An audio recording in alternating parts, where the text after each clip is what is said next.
Bonjour et bienvenue dans votre revue de presse de ce jeudi 27 décembre 2018.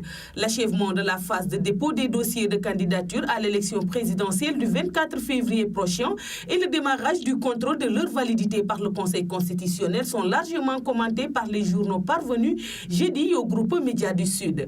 La fin de la période de dépôt des dossiers de candidature ouvre aussitôt la voie à celle consacrée à la vérification de leur conformité avec la loi électorale sénégalaise dont la nouveauté pour ces prochaines joutes électorales réside dans l'application du parrainage intégral. En vertu d'une révision constitutionnelle adoptée le 19 avril 2018, les candidats à l'élection présidentielle doivent obtenir un parrainage d'au moins égal à 0,8% et de 1% au maximum du corps électoral. Le parrainage était jusque-là réservé aux candidatures indépendantes. Les parrainages de chaque candidat doivent être collectés dans cette région au moins à raison de 2000 au moins par région.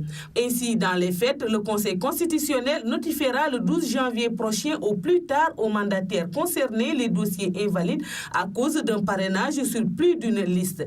48 heures après cette notification, la juridiction va se pencher sur la régularisation du dossier et procéder à la publication de la liste des candidats retenus 35 jours avant l'élection conformément à la loi électorale. Du moment que Vox Populi annonce que 27 candidats à la candidature ont déposé leur dossier au Conseil constitutionnel, non sans souligner que la juridiction va démarrer dès ce jeudi le processus de contrôle des signataires des parrains.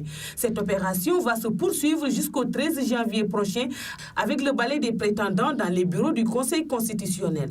En plus des représentants de la société civile qui ont été cooptés pour assister à la séance de vérification, les représentants des coalitions ont été conviés. Le Conseil constitutionnel accède ainsi à une demande de représentants des coalitions qui avaient émis le souhait d'assister à cette étape du processus, fait savoir de son côté le journal Le Soleil.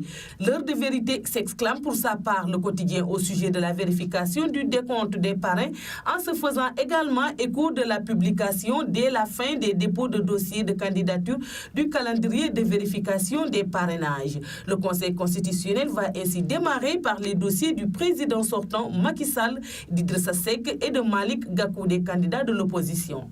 L'Observateur, de son côté, préférait traiter cette information en présentant à ses lecteurs la liste des 26 candidats à la candidature qui veulent faire face à Macky Sall à la présidentielle de 2019. Pas surprenant, plus l'échéance approche, moins on a de candidats à la présidentielle de 2019. Déjà, une dizaine de leaders ont renoncé officiellement à leur participation au scrutin du 24 février prochain. L'ex-juge Ibrahima Dème, Nafissatou Wade et Cheikh Alassane Sène sont venus rallonger la liste des candidats ayant déjà abdiqué avant la date fatidique, fait remarquer L'As Quotidien de son côté. C'est tout pour la revue de presse parvenue à la rédaction du groupe Médias du Sud. Merci de nous avoir écoutés. Quant à moi, je vous donne rendez-vous demain. Au revoir.